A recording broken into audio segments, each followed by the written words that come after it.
ناي فيلمنا تاريخ زجمر أبشحن تشعات ميتن إسران تشعاتن كوينو أبت أوان بسنك قدام يكونات عالم أو عالمنا حيال قلولا تفتيرو سلازنا مرة دكتور ريتر دورا مسل تبهالت بعالت بيتو بمخان كاب كتماوت يوم فلوريانا نابس تبهالت دسيت بمخاد كنوري جمرو دكتور ريتر أبزا دسيت بناي وعلو التحساس واقنا برز بهكسب سلازنا مرة معالتا وزقورو من قصقاساتن أبزا دسيت كمي عينت هوت كم زحلفني صحف نيرو كاب علتات حاجة معالتي ريتر كاب تخبابي ناب جرمن تخيد حانت مركب يركب مو اتون كلهم صحفهم مصحفتي كحتو مسلز دلي أبزا مركب يسدوم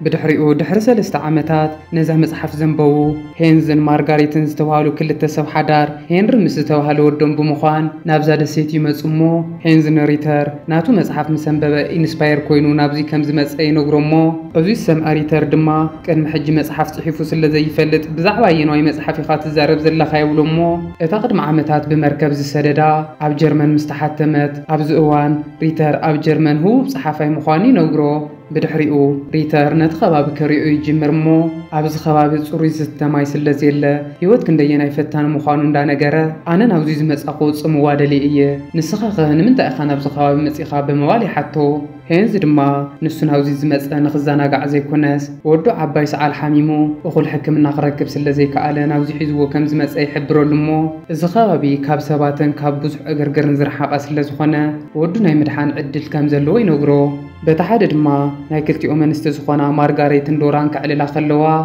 مارغاريت هنرنا تاودا كم زي كونان نسخال ايتسويتون هينس خمس خونتن تحبرلا دورا دما بزعبا بزاد سيت زلو هيوت كتنقرا خلا ابزاد سيت مبزحتهم انسسا مسؤوم تسماميعهم كم زي ينورون اذا ادققن ازيا سلتفتو بعال بيتا ريتر نعا اخبل مسؤوم نخنبر كم زفقدلون تنقرا بدحريقو ريتر نزوم حدش تسدراك حدرلو نابزخولو بعد تحيزوهم يخدمو نيشتي ما يفلفل سلازلا كابزا فلفل نخطقوم يحبرلهم نمشتو دوران ريترن كعلولو كلو دوران بعال بيتها ابزا دسيت بيننا خلنا حقوساتينا نيرنا ازوم سبات مسمصون خير بوشنا زغبر كاغيركا كابز خبابر حقوم نخخدو خطقورو ملكاتو لمو نسو دما حق خيخي ازي تردي ايكو اب تبعتن خنورو غيرو يوم يبلا اتوم حدشت نابز خباب زمصو سدرا دما كابتا معلتن دحار اب تاريتر زهاوم بعتن خنورو يوسنمو كل نجار بعلم كم عراري وصل لزنورهم هينز أبزي هو تقلل زجور لهم حد نجارات اندسر حنريو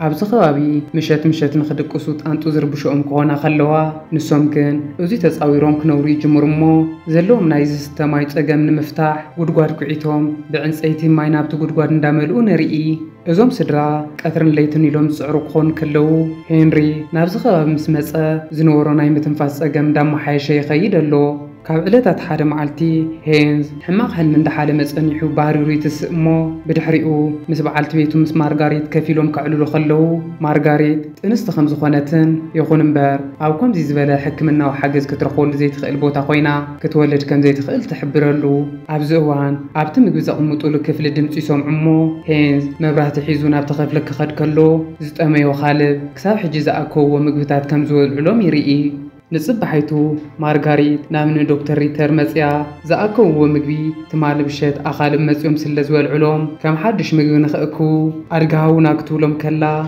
نن دكتور ريتر ادغ خمزي هو بمنغار اغنوري غوروامو مارغاريت مسكدت ازوم كلته مصامدي نن هينز مغوم بخالب سلاز تبلع ابزا دسيت هيوت كبير مخان ترديوم ابزا دسيت نبيننا حديقوم ناكخودو ايوم بموال حغوسي جمرمو حغوسم نمصمبال سغاورو እንዳፈጸሙ ሙቁር ፍቅራው እዋን ይሕልፉ ካብ ዕለታት ሓደ መዓልቲ ነነሪተር ምስንሂን ዝተታሓይዞም ናብ ጎ እንዳደየው ከለው ሃንደበት ድምጽ ጥይት ይሰምዑሞ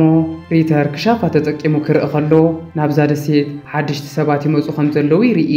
በዛ ጀልባት መጽ ዘላ ኢሎሲ ዝተባሃለት ፉሊ ነፍሰ ተኣማንነት ዘለዋ ጓል ክትከውን ከላ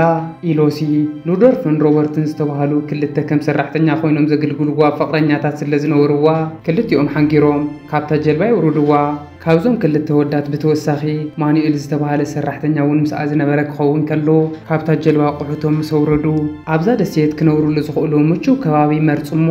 ኢሎሲ ምስቶም ክልተ ፍቅርታ እንዳቱ ጎዋዩ ናብቲ ባሕር ብምምላስ ሙቁር ፍቅራዊ እዋን ክሕልፉ ከለው ማኑኤል ድማ እቶም ኣብዚ ከባቢ ዘለዎ ካልብ ነቲ ሒዞሞ ዝመፁ ምግቢ ንኸይበልዑሎም እንዳጓዮም ንሪኦ نصب حيتو إيلوسي مسن ريتر كتفالت سلزدليت كم نجست እንዳተዓጀበት ናብ እንዳ ሪተር ትመጽሞ ንነፍስ አልዒላ ስለ ትርኢ ንዶራ ኢዳ ንኽትስዕማ ኢዳ መቻቻ ትሰደላ ዶራ ግን ኢዳ ክትስዕማ ስለ ዘይደለየት ጭቃ እንዳሓዘ ብዝነበረ እዳዋ ተቆንጢጣ ኣጻብዕታት ትንክፋሞ ሃንደበት ሪተር ጥራሕ ዝዋኑ ስለ ዝወፀ ኢሎሲ ናቱ መጽሓፍ ከም ዘንበበቶን እታ መጽሓፍ ድማ ኣብ መጻኢ ህይወት ደቂ ሰባት ክንደየናይ ኣስተዋጽኦ ከም ትገብር ትሕብረሉ ካብ ዕለታት ሓደ መዓልቲ ኢሎሲ ነፍቀርታን ካብትን ንንሄንስ ዝናብ ካርም ከሎ ዝስተማይ ንኸጣረቁም ኢሎም ኣብ ጉድጓድ ዝኣከውዎ ማይ ኣትዮም ክሕንብሱ ይጅምርሞ እዙይ ዝረኣየት በዓልቲ ቤት ማርጋሬት ኣዝያ ሓሪቓ ንምንታይ ናብቲ ማይ ናተኣትው ብምባል ትቁጣዕ ኣብዚ እዋን ሄንዝ እውን መፅኡ ብነድር ክዛረብ ይጅምርሞ እዙይ ዝረኣየት ኢሎሲ ከዓ ቀልጢፋ ካብቲ ጉድጓድ ብምውፃእ ንሶም እንዳፈለጡ ከምዚ ዓይነት ሕማቕ ተግባር ከም ዘይፍጽሙ ብምዝራብ የቕሬታ ተሓቶም ኢሎስ ንጉሳዊ ዓሌት ዘለዋ ጓል ሃብታም ምዃና ንኽተሪኦም ፍልይ ብዝበለ ናይ እንግሊዘኛ ላሃጃ ትዛረብ ክትከውን ከላ ከምቲ ንዶራ ዝገበረታ ሕጂ እውን ኢዳ ንኽሳለምዋ ኢዳ ትሰድሎሞ ሄንዝ ኢዳ ምስዓማ ኣብዚ ከባቢ ቢልዮነራት ጥራሕ መፅኦም ዝዘናግዕሉ መናፈሻ ክትሰርሕ ትሓስብ ስለ ዘላ ንሶም እውን ምስኣ ክሰርሑ ከም ዝኽእሉ ትነግሮም ወሲኻ ድማ ሒዛቶም ዝመፀት ደብዳቤታት ንሄንዝ ትህቦሞ እቶም ፍርቆም ደብዳቤታት ንሪተር ስለ ዝኾኑ ንሪተር ሃቦ ኢኻ ትብሎ ሽዑ ሄንዝ እቲ ኢሎሲ ዝሃበቶ ደብዳቤ ብምሓዝ ንሪተር ከይድህቦሞ ሪተር ድማ ኣዝዩ ሓሪቑ ንምንታይ ዝተኸፈተ ደብዳቤ ተምፀለይ ተደልያ በዓላ ኢሎሲ ዘይትበኒ ብምባል ክቋየቆ ይጅመር እዙይ ዝሰምዐ ሄንዝ ድማ እቲ ሪተር ዝዛረቦ ዘሎ ሓቂ ኮይኑ ስለ ዝተሰምዖ ብዛዕባ እዙይ ከዛርባ ናብ ኢሎሲ ይኸድሞ ኢሎሲ ከም ሓላዊኣ ካብዞም ናይ በረኻ ክልብቲ ሓደ ዳልያ ከም ዘላ ይርኢ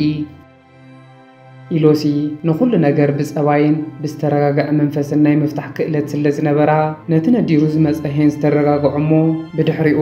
ኣብ ሓደ ጋዜጣ ብዛዕባ እቲ ቢልዮነራት ጥራሕ ዝዘናግዕሉ መናፈሻ ብምርኣይ ምስኣ ንኽሰማማዕ ትገብሮ ካብ ዕለታት ሓደ መዓልቲ ኢሎሲ ብንዳ ሪተር ክትሓልፍ ከላ ንሪተር ኣብ ኣፋፌት ገዝኡ ትሪኦሞ ዶክተር ሓሰማ ትብሎ እዙይ ዝሰምዐ ዶክተር ሪተር ድማ ካብ ቀደም እውን ኢሎሲ ስለ ዘይፈትዋ እንታይ ክትብል ዘለኸ ብምባል ብሕርቃን ንኽበኣስ ናብኣ ይቐርብ እሞ ኢሎሲ ሓሰማ ናብ ገዛ ከኣቱ እየ ዝብለካ ዘለኹ ብምባል ኣብ ገዝኡ ኣትክልቲ ዝበልዑሉ ዝነበረ ሓሰማ ትሪኦ ዶክተር ሪተር ኣብ መጽሓፉ ብኸመይ ብዛ ደሴት እንስሳ ከይበልዑ ኣትክልቲ እንዳበልዑ ክነብሩ ከም ዝኽእሉ እዩ ዝጽሕፍ ነይሩ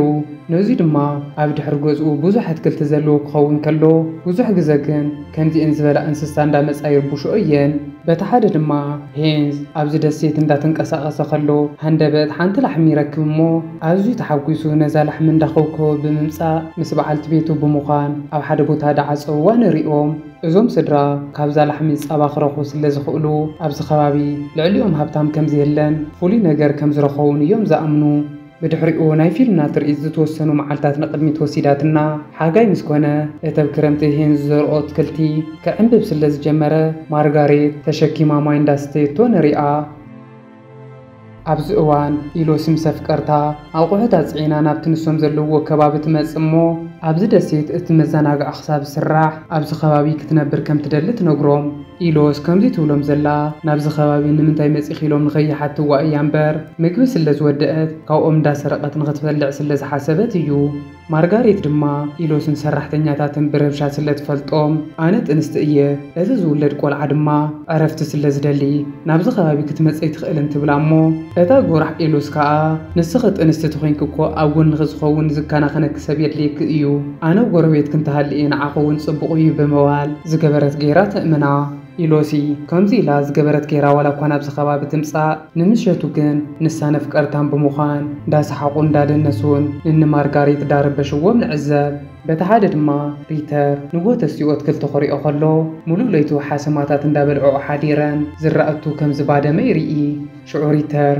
عزو حريقو شاور كوستي جمرمو هاندبت دمس الطيس اللي السمعة كدانو تقرارينو نابت دمس الطيس السمع اللو أنفتي خاد أتي دمس الطيس نايهين زخون كلو هينز إذا لحمي بعراك رخ ولا خمزي يغقلن أبا كتو كم زي تخقلن ترديقو يحار دامو ريتر دما نابي هينز شاقاوي تحيزو بمخاد نايزا لحم رئيس هابني بزن شاقاويت كغيرك كايبلو ريتر نزن شاقاويت بسقا غيرو ناقوزو كخد كبل مارغاريت ዝወልደሉ መዓልቲ ስለ ዝቀረበ ኣብ ሕርሲ ክትሕግዘኒ ዲኻ ብምባል ተሓቶሞ ንሱ ግን ናብዛ ደሴት ክመጽእ ዝደሊ ሰብ ዓርሱ ክኢሉ እዩ ክነብር ዘለዎ ንኹሉ ነገር በዓሉ ተዳልዩ ምጽኣይለ እየ እኮ ጽሒፈ ንዋላ ሓደ ሰብ ይሕግዝን ብምባል ክሕግዛ ከም ዘይኽእል ይነግራ ሪተር ናብ ገጹ ምስ ከደ ድማ ዶራ ቅድሚ ሕጂ እኮ ኣትክልቲ ጥራሕ ኢና ንበልዕ ነርና ብኸመይ ደኣ ስጋ ምጽኢኻ ትብሎ እሞ ሪተር ዋላ እኳ ቅድሚ ሕጂ ስጋ ንኸይበልዕ ወሲኑ ተነበረ ሕጂ ግን እተን ሓሰማ ንኹሉ ኣትክልቱ ስለ ዝበልዐኦ ከይፈተወ ክበልዕ ምዃኑ ብምንጋር ክልቲኦም ክቋየቑ ይጅምሩ በቲ ሓደ ድማ ኢሎሲ ንሳ እውን ናይ ባዕላ ስተ ማይ ክህልዋ ስለ ዘለዎ ሩዶልፍ ኣብ ሓደ ቦታታት እንዳዘረብ ክኹዕት ይጅምር እሞ ይኹን እምበር ማይ ክረክብ ስለ ዘይከኣለ ተስፋ ቆሪጹ ንሪኦ ሽዑ ሩዶልፍ ናብ ገዝኡ ተመሊሱ ይኸድ እሞ ኢሎሲ ምስ እንዳሄን ዝተባኢሳ ስለ ዝረኸባ ኣዝዩ ሓሪቑ ንምንታይ ኢኺ ናብዚ ትፈልጥዮ ቦታ ሒዝክና መጺኺ ኣብዚ ከመይ ዓይነት ምግብን ማይን ክህሉ ዲኻ ተጸቢኽኒ ይርከብ ብምባል ይጓጥጸላ እሞ ሽዑ ኢሎሲ ዳበኸየት ወፂኣ ናብቲ ጫካ ክትጎይ ትጅምር ኣብዚ እዋን ኢሎሲ ምስ ሄነሪ ትራኸብ እሞ እንዳተጓዩ ክጻወቱ ከለዉ ሄነሪ ማዕረ ኣይጎይ ስለ ዝነበረ ሕጂ ናይ ምትንፋስ ጸገም ከም ዘይብሉን ናብ ንቡር ጥዕና ከም ዝተመለሰ ነስተብህል ድሕሪ መዓልታት ማርጋሪት ኣብ ገዛ ቤና እንዳሃለወት ቃንዛ ሕርሲ ይለዓላ እሞ እዙይ ዝረኣዩ ሮበርትን ማኒኤልን ድማ ነዚ ዓድል ተጠቂሞም ንኽሰርቁ ናብ ውሽጢ ገዛ ይኣትዉ ማርጋሬት ቤና ኮይና ነዚ ቃንዛ ክትክእሎ ስለ ዘይትኽእል ዝሕግዛ ሰብ ንምጽዋዕ እንደገ ትወጽእ እሞ ይኹን እምበር ቃንዛ እንዳበርትዓ ኸይዱ ደም ክፈሳ ስለ ዝጀመረ ቀስ እንዳበለት ናብ ገዛ ኣትያ ናብ መሬት ጋዜጣ አንጺፋ ክትወልድ ትፍትን ብዝሕዝን መልክዑ እቶም ዝጠመዩ ናይ በረኻ ካልብ ናይ ማርጋሬት ንጣብ ደም ተኸቲሎም ናብ ውሽጢ ገዛ ይኣትዉ እሞ ናብ ማርጋሬት እንዳነውሑ ክርብሽዋ ይጅምሩ በቲ ሓደ ድማ ኢሎሲ ዋላ እኳ ንሮበርት ምግቢ ሰሪቖም እንተምጹላ ንሳ ግን እዙይ ንነዊሕ መዓልቲ ኸውልዖም ስለ ዘይኽእል ንምንታይ እዚአን ጥራሕ ተምጽኡ ብምባል እንዳተቖጥዐቶም ንሰምዓ ሩዶልፍ ግን ካብ ኩሎም ብዝሓሸ ንእሽተይ ሰብኣውነት ስለ ዝነበሮ ንኢሎሲ ንምንታይ ከምዚ ትገብሪ ማርጋሬት እኮ ምግብ ዝሰርቃ ዘይኮነስ ዝሕግዛ እዩ ዘድልያ ይብላ እሞ ብድሕሪኡ ናይ ፊልምና ትርኢት ናብ ማርጋሬት ክትወስደና ኸላ ማርጋሬት እዞም ኣኻልብ እንዳጨነቕዋ ኸለዉ ማይ ስለ ዝፈሰሳ ኣብ ከቢድ ጭንቂ ኮይና ትወልድ እቶም ኣኻልብ ነዚ ህፃን ምስ ረኣዩ ብሕራነ ክነውሑ ኸለዉ ኣጋጣሚ ኮይኑ ሄንሪን ሄንዝን ይመጹ እሞ ሄንዝ ብጥይት ነዞም ጨካናት ኣኻልብ የባርሮም ማርጋሬት ዝሕግዛ ሰብ ስለ ዘይነበራ እቲ ህፃን ዝሞተ ይመሲልዋ ነይሩ ሄንዝ ግን ቆልዓ ከመይ ጌርካ ክትሕዞ ከም ዘለካ ዋላ እኳ እኹል ፍልጠት ተዘይነበሮ ነዚ ቆልዓ ከገላብጦ ይጅምር እሞ ክበኪ ስለ ዝጀመረ ብሂወት ከም ዘሎ ይረጋግጹ ሄንዝ እዚ ቆልዓ ብሂወት ብምህላው ተሓጒሱ ከይወድአ ግን ሃንደበት ማርጋሬት እንዳደኸመት ትመጽእ እሞ ሽዑ ሄንዝ እንታይ ክገብር ከም ዘለዎ ስለ ዘይፈልጥ ዳጉየ ናብ እንዳ ዶክተር ሪተር ብምኻድ ሓግዘኒ ይብሎ ዶክተር ሪተር ኩሉ ሰብ ነብሱ ክኽእል ኣለዎ ዝብል ስነ ሓሳብ ስለ ዝኣምን ክሕግዞ ይደልየን ነይሩ በዓልቲ ቤቱ ዶራ ግን ከይዱ ንክሕግዞ ትነግሮ እሞ ሽዑ ዶክተር ሪተር ናብ ማርጋሬት ከይዱ ክሪኣ ከሎ መድሓንቲ ብድሕሪት ከም ዝተረፈ ይፈልጥ ሪተር ዘለዎ ናይ ሕክምና ክእለት ተጠቂሙ ንማርጋሬት ክሕግዛ ክፍትን ከሎ እቲ ኸይዲ ዋላ እኳ መሻቐልን ስቓይ ዝበዝሖን እንተነበረ ኣብ መጨረሽታ ግን ማርጋሬት ብሂወት ድሒና እዙይ ክኸውን ከሎ ማኑኤል ተጸጊዑ ዝኹሉ ነገር እንዳሰምዐ ንኢሎሲ ነግራ እሞ ኢሎሲ እቲ ዶክተር እኮ ኩሉ ሰብ ነብሱ ክኽእል ኣለዎ እዩ ዝብል ንምንታይ ይሕግዞም ኣሎ ከድካ ደወብሎም ትብሎ እሞ ሽዑ ማኑኤል ኣዝዩ ሓሪቑ ከማኸ ዓይነት ጨካን ሰብ ርአ ይፈልጥን ንሕና እኮ ብሓደ ኮይና ሓደ ነገር ኢና ክንሃንጽ ዘለና እምበር ከማኸ ሰይጣን ክንከውን የብልናን ይብላ በዚ መልክዑ መዓልታት ሓሊፎም ድሕሪ ሒደት መዓልቲ ኢሎሲ ናብ እንዳ ሄንዝ ምግቢ ሒዛ ትኸድ እሞ ነቲ ቅድሚ ሕጂ ዘጓነፈ ቅሬታ ብምሕታት ከም ካሕሳ ኣብ ገዝኣ ምሳሕ ትዕድሞም እዙይ ዝሰምዐ ሄንዝ ናብቲ ናይ ምሳሕ ፕሮግራም ክኸደ ይደልየን ነይሩ በዓልቲ ቤቱ ግን ዝገበረት ጌራ ሚና ሒዛቶ ትኸድ እሞ እኒ ዶክተር ሪተር እውን ተዓዲሞም ኢሎሲ ኣብዚ ናይ ምሳሕ ፕሮግራም እንዳደነሰት ክተዘናግዖም ትፍትን ምሳሕ በሊኦም ምስ ወልድኡ ኢሎሲ ንዶራ ታይዳ ኮይንኩም ክሳብ ሕጂ ዘይወለድኩም ብምባል ንኽተሕርቓ ትፍትን እሞ ዶራ ከምዚ ኢላ ኣብዚ ፕሮግራም ክትጸንሕ ስለ ዘይደልየት ኣቋሪፃ ሓዲጋቶም ትኸድ ኣብዚ እዋን ዶክተር ሪተር ሓሪቑ ናብዚ ከባቢ ቀዲመ ዝመጻኹ ኣነ ስለ ዝኾንኩ ንኢሎሲ ካብዚ ቦታ ወፂ ክትኸድልና ይብላ እሞ ኢሎሲ ሽጉጥ ኣውፅያ እንዳፈራርሐት ነዛ ደሴት ገዚአ እያ እየ ተደሊኻ እንካርአ ብምባል ናይ መንግስቲ ፌርማ ዘለዎ ወረቐት ተሪኦ በዚ መልክዑ ኩሎም ተባኢሶም ይፈላለዩ እሞ ንምሸቱ ሄንዝ ናብቲ ዝረአቲ ሓሰማ ስለ ዝኣተዋ ናብተን ሓሰማ ዳተኮሰለን ንሪኦ ድሕሪ ዒደት መዓልታት ኣብታ ደሴት ሓያል ድርቂ የጋጥም እሞ ሪተር ብዛዕባ ዘጋጢሙ ዘሎ ድርቂ ዳፀሓፈ ንሪኦ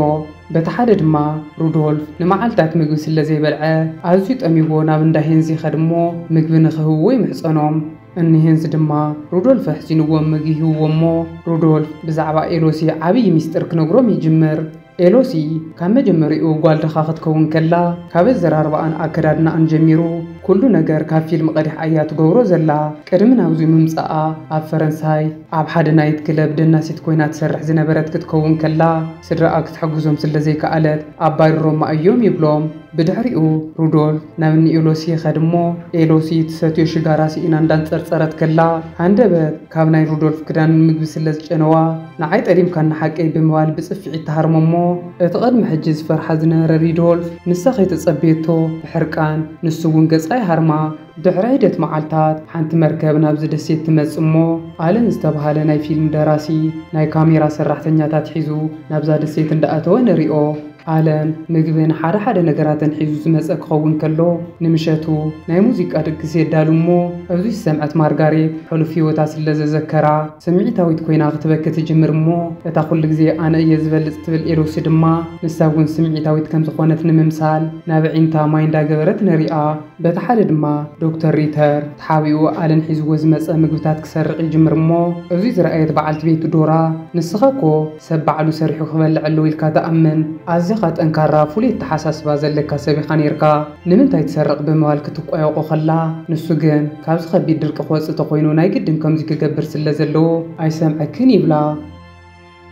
ኤሎሲ ድማ ካብዚ ከቢድ ህይወት ንኽትወፅእ ኣለን ስለ ዘድልያ ብመልክዓን ብነብሰ ተኣማንነታን ተጠቂማ ንኣለን ንኽትቀራረቡ ትፍትን እሞ ኣለን ቀዲሙ ብዛዕባኣ ኩሉ ነገር ስለ ዝተረድአ ህይወተን መፅሓፍ ከም ዘላ ልቢ ወለድ ኣይኮነትን ንኩሉ ነገር ብሓሳብካ ክትጭብጦ ይትኽእልን ኢሉ ሓዲጉዋ ይኸድ ኣብዚ እዋን ሩዶልፍ ንኣለን ሒዝካና ኺድ ኢልካ ሓቲትክዮ ዶ ብምባል ይሓታ እሞ ንሳ ድማ ኣለን ኣብዚ ከም ዝፀንሕን ምስኣ ኮይኑ ኣብቲ ብሌነራት ጥራሕ እንዳመፁ ዝዘናግዕሉ መናፈሻ ክሰርሕ ምዃኑ ብምንጋር ትሕስዎ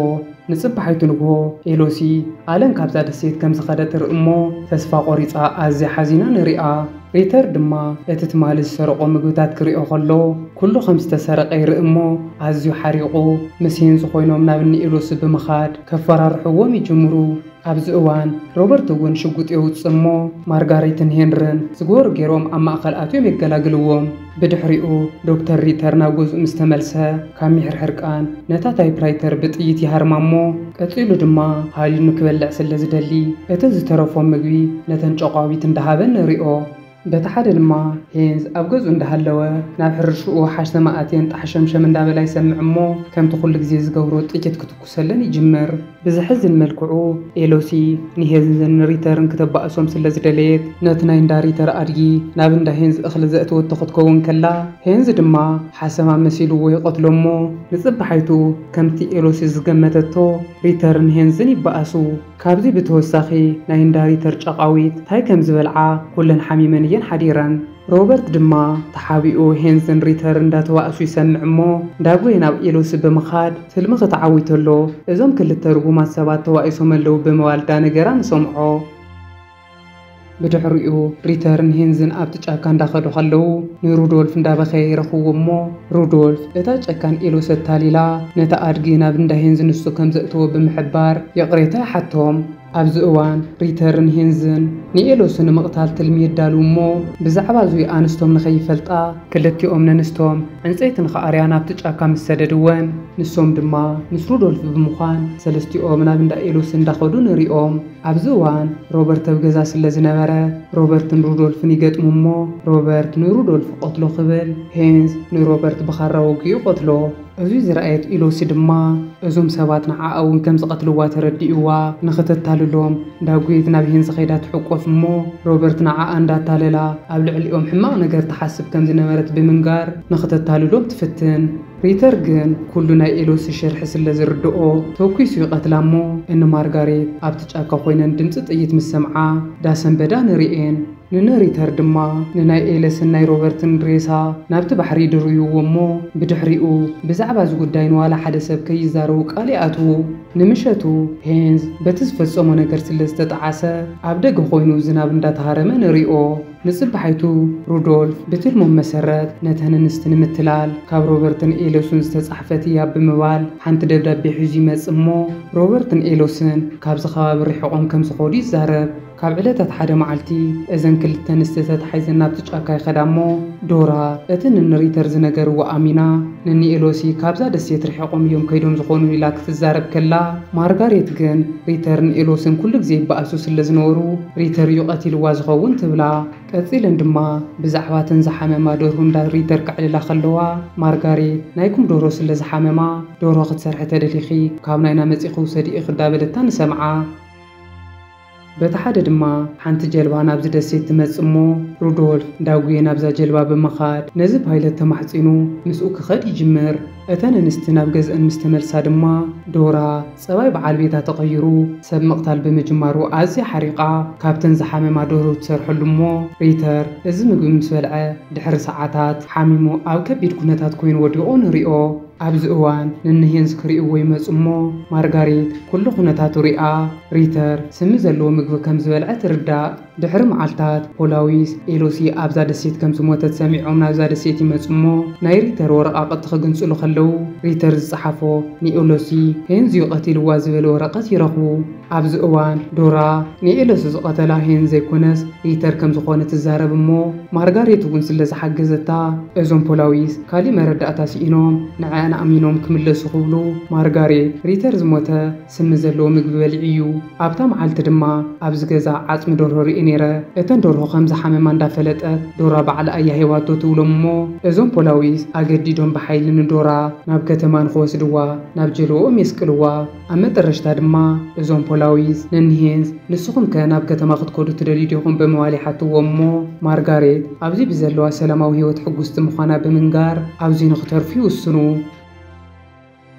فتوات حوات نايلون فيلم كميري أخما إذا فيلم أو حقا تاريخ استمركزت كتكون كلا دورا قدم مماتها أبشحن شعاتم 240 سلستان بزعبا بتدسيت زنبرا هيوتن بزعبان إن مارغاريت مسمس وزبدلون بدلات صحيفة إياه مارغاريت هون نزي أمل ستخون مصحف صحفت كتكون كلا كساو كل تشح مالتون كساو قال 96 عام تخون أبتا دسيت تنبر كم زنبرات يفلت إتان إنهين زنورو لازنور جزاد ما كساب حجي أبتا دسيت زلاخت كون كلا أبز أوان نبصح تعدي كم هوتيل كوين أيات قلقل